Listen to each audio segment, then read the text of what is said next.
Hey everyone, welcome back.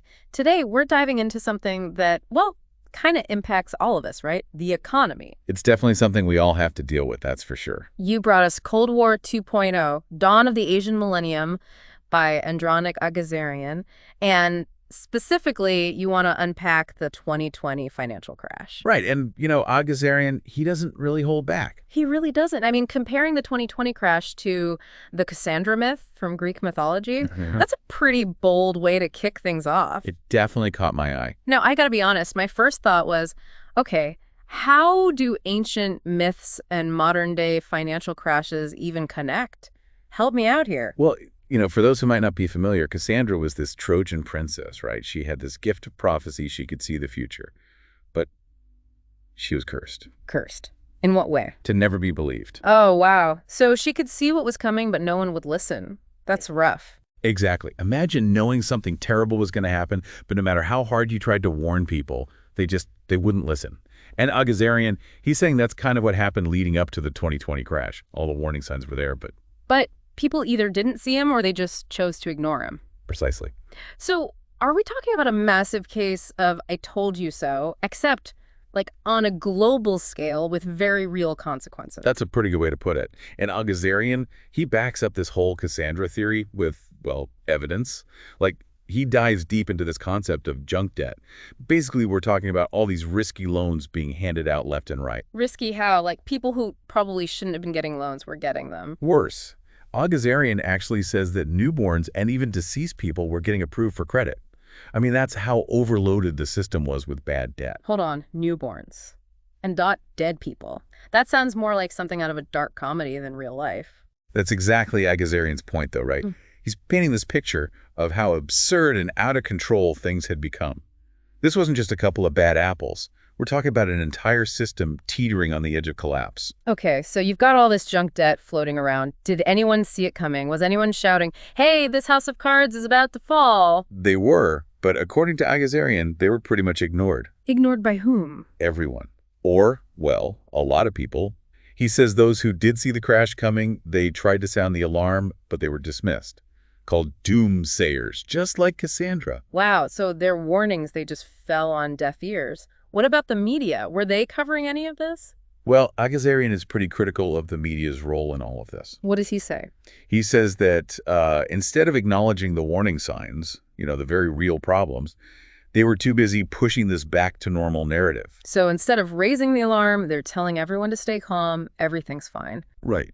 And Aghazarian argues that this disconnect between, the reality of the situation and the way it was portrayed, well, it prevented a lot of people from really understanding how serious things were. And I'm guessing from taking steps to prepare for what was coming. Exactly. It makes you wonder, were there any clear signals, any canaries in the coal mine people should have been paying attention to? Aghazarian points to a very specific example, Warren Buffett. Okay, yeah, Warren Buffett. He's like the investing guru. Yeah, he's considered a legend. So when Warren Buffett makes moves, people pay attention. Rightly so. So what was Buffett doing? Well, he was selling off his airline stocks. And he also did something pretty much unheard of for him. What was that? He bought gold. Wait, really? I thought Buffett was totally against gold as an investment. He was famously skeptical. Yeah. So when he started selling stocks and buying gold, let's just say people freaked out a little. I can imagine. So if even Warren Buffett, the Oracle of Omaha, is pulling out of the market, that's a sign that something big is going down. That's exactly what a lot of people thought. And, it kind of highlights a really important point. Don't just blindly follow the crowd. Sometimes the smartest move is to think for yourself. That's a great point. But how do you even know where to begin? So how does someone even begin to find those indicators? It's not like we all have insider access to the financial markets or crystal balls. Right. It's not about having some secret crystal ball or anything. Aghazarian talks about those who predicted the crash, and, well, they were looking at what he calls these alternative data points. And these weren't like the typical things everyone else was looking at. Okay, like what kind of alternative data? Give me an example. So imagine you're trying to figure out how healthy a forest is. Right. Most people, they look at the tall trees, the obvious stuff. Makes sense. But then you got those who really know their stuff. They're looking at the undergrowth, the soil, even like what kind of bugs are crawling around. Okay, I see what you're saying. So instead of just focusing on like the stock market, you're saying. Exactly. You look at things like how much debt people have, if they can even afford their houses, even stuff like the Baltic Dry Index. Baltic Dry Index. That rings a bell, but remind me. It tracks how much it costs to ship stuff, like, across the ocean. Right. Okay, that makes sense. So it's all these pieces of the puzzle that most folks just kind of overlook. Exactly. It's like being a detective, you know? You got to look for those hidden clues. Love it. Got to connect the dots, see the patterns. But honestly, how do you even know where to start making those connections? And that's where Aghazarian's point about financial literacy is so crucial. He doesn't want people to just memorize a bunch of fancy terms, you know? He wants people to really get it, like how these systems actually work. So we can make smarter decisions. Yes, because when you understand how things work, you're less likely to be totally blindsided when things go south. Makes sense. So it's not about relying on some expert to tell us what's up. It's about... Empowering ourselves. Yeah. Exactly. Okay, I like that. Empowering ourselves. But that can feel, I don't know, intimidating. Like, where do you even start? It's not like they teach you how the global economy works back in high school. You're right, it can seem like a lot. But honestly, there are so many resources out there these days. Books, websites, even podcasts like this one. You don't need to become an economist overnight. Just start small. Find things you're interested in and go from there. Exactly. Aghazarian also talks about being aware of our own biases, right? What does he mean by that? Oh, that's huge. We all have biases. It's how our brains work, you know? But these biases can really trip us up, especially when we're talking about something as complex as the economy. So even if we think we're being objective, we might be letting our own preconceived notions, color our judgment. Totally. Like, we might latch on to information that confirms what we already believe, even if it's not the whole picture. It's so easy to do that, though. We all want to be right. Exactly. And that's why it's so important to, actively seek out different viewpoints, challenge your own assumptions. Like, ask yourself, am I really looking at this from all sides? Exactly. It's about being honest with ourselves, recognizing that we don't have all the answers. And, that can be tough. It is. Nobody likes to be wrong, but... Right. But it's so important to be open to that possibility. That's part of becoming more financially literate, making better choices. So it's a learning process, this whole thing. And it sounds like Aghazarian is all about, always learning, always adapting. Absolutely. He really emphasizes how much the financial landscape is always changing. What worked yesterday might not cut it tomorrow. And that's why it's so important to be willing to learn new things. Question your assumptions. Not be afraid to change your strategy when you need to. Exactly. So how do we take all of this, the historical stuff, those alternative data points, this idea of financial literacy, and make it actionable? So we've been talking about understanding the past, being aware of our biases, and getting a handle on financial literacy.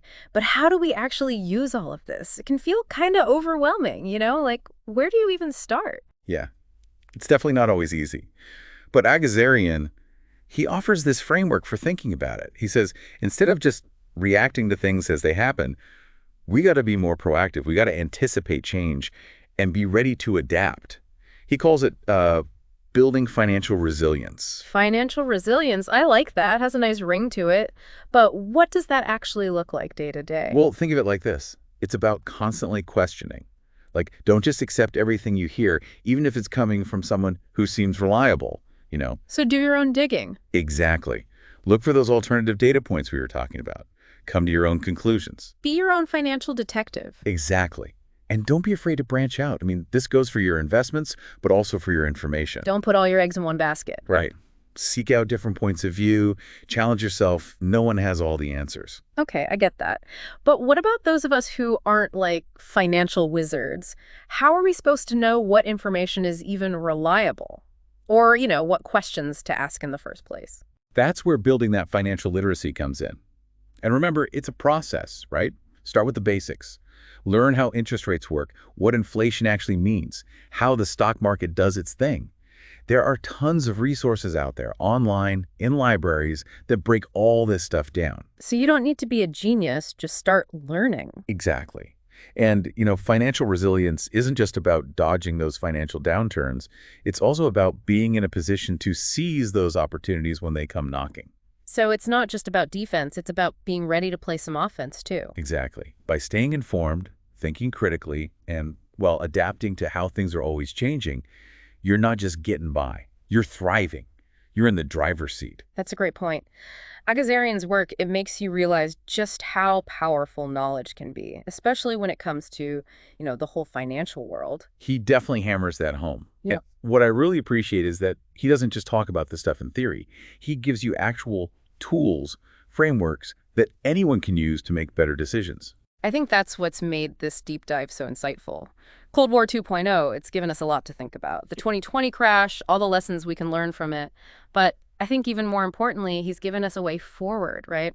A way to navigate this complex financial world and build a more resilient future for ourselves. Absolutely. Because at the end of the day, that's what matters. It's not just about knowing what happened in the past, but about using that knowledge to, build a better future for ourselves and for our kids and grandkids. Couldn't have said it better myself. So for everyone listening, remember Aghazarian's message. The best way to predict the future is to create it. Until next time on The Deep Dive, keep exploring, keep asking those questions, and keep learning.